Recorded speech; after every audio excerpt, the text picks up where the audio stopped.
حضرت انس بن مالک رضی اللہ تعالیٰ عنہ بیان کیا کرتے تھے، رسول اللہ صلی اللہ علیہ وسلم نے فرمایا، جو شخص صبح کے وقت یہ کہہ لے اللہم انی اصبحت اشہدک و اشہد حملۃ عرشک و ملائکتک و جمیع خلقک انک انت اللہ لا الہ الا انت وحدک لا شریک لک وان محمدا عبدک و رسولک۔ اے اللہ، میں نے صبح کی تجھے گواہ بناتا ہوں اور تیرے حاملین عرش دوسرے فرشتوں اور تیری ساری مخلوق کو گواہ بناتا ہوں کہ بے شک تو ہی اللہ ہے، تیرے ایک اکیلے کے سوا کوئی عبادت کے لائق نہیں، تیرا کوئی ساجی نہیں، اور بے شک محمد صلی اللہ علیہ وسلم تیرے بندے اور تیرے رسول ہیں۔ تو وہ اس دن میں جو گناہ بھی کرے گا اللہ اسے معاف کر دے گا، اور اگر شام کو یہ کہہ لے تو اس رات میں جو گناہ اس سے ہوں معاف کر دیے جائیں گے۔ سننے ابو داود حدیث نمبر 5078۔ مسلم بن حارث تمیمی رضی اللہ تعالیٰ عنہ سے روایت ہے، رسول اللہ صلی اللہ علیہ وسلم نے اسے رازداری کے انداز میں فرمایا، جب تم مغرب سے سلام پھیرو تو 7 بار اللہم اجرنی من النار کہہ لیا کرو، اے اللہ مجھے جہنم کی آگ سے محفوظ رکھ۔ اگر تم یہ کہہ لو اور اسی رات مر جاؤ تو تمہارے لیے جہنم سے بچاؤ لکھ دیا جائے گا، اور جب صبح کی نماز پڑھ چکو تو اسی طرح کہہ لیا کرو، اگر تم اس دن میں مر گئے تو تمہارے لیے جہنم سے بچاؤ لکھ دیا جائے گا۔ ابو سعید نے حارث سے روایت کیا کہ رسول اللہ صلی اللہ علیہ وسلم نے ہمیں بالخصوص رازدارانہ انداز میں فرمایا تھا، تو ہم بھی یہ اپنے بھائیوں کو بالخصوص بتاتے ہیں۔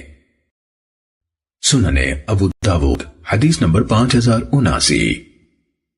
عبد الرحمن بن حسان کی نانی نے روایت کیا کہ مجھے مسلم بن حارث بن مسلم تمیمی نے اپنے والد سے روایت کیا کہ نبی صلی اللہ علیہ وسلم نے فرمایا، اور مذکورہ بالا حدیث کی مانند بیان کیا، اور جوار منہا تک روایت کی، مگر اس میں ہے کہ یہ کلمہ اللہم اجرنی من النار سلام کے بعد کسی سے بات کرنے سے پہلے کہے۔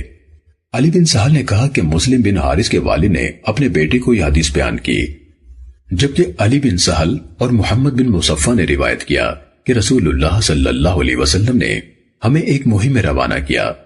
جب ہم لڑائی کے مقام پر پہنچ گئے تو میں نے اپنے گھوڑے کو تیز دوڑایا اور اپنے ساتھیوں سے آگے نکل گیا، تو مجھے دشمن قبیلے کی آوازیں سنائی دی۔ میں نے ان سے کہا لا الہ الا اللہ وحدہ کہہ لو بچ جاؤ گے۔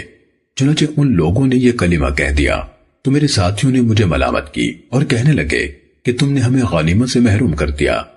پھر جب ہم رسول اللہ صلی اللہ علیہ وسلم کے پاس پہنچے اور ساتھیوں نے وہ واقعہ بیان کیا کہ جو کچھ میں نے کیا تھا، تو آپ نے مجھے بلوایا اور میرے عمل کی تحسین فرمائی اور فرمایا، اللہ نے تیرے لیے ان میں سے ہر بندے کی وجہ سے اتنا ثواب لکھا ہے۔ عبد الرحمن بن حسان نے کہا کہ مجھے اس ثواب کی تفصیل بھول گئی ہے۔ پھر رسول اللہ صلی اللہ علیہ وسلم نے فرمایا، آگاہ رہو، بے شک میں اپنے بعد تمہارے لیے وصیت لکھ دیتا ہوں۔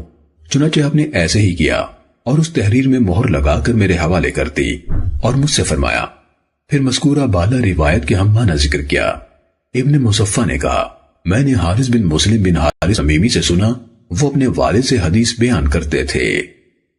سننے ابو داود حدیث نمبر 5080۔ حضرت ابو دردہ رضی اللہ تعالیٰ عنہ سے روایت ہے، انہوں نے فرمایا کہ جس نے صبح اور شام کے وقت 7 بار یہ کہہ لیا حسبی اللہ لا الہ الا ہو علیہ توکلت وہو رب العرش العظیم، اللہ تعالیٰ اس کی پریشانیوں میں اس کی کفایت فرمائے گا، خواہ اس نے سچے دل سے یہ کلمہ کہا ہو یا جھوٹے دل سے۔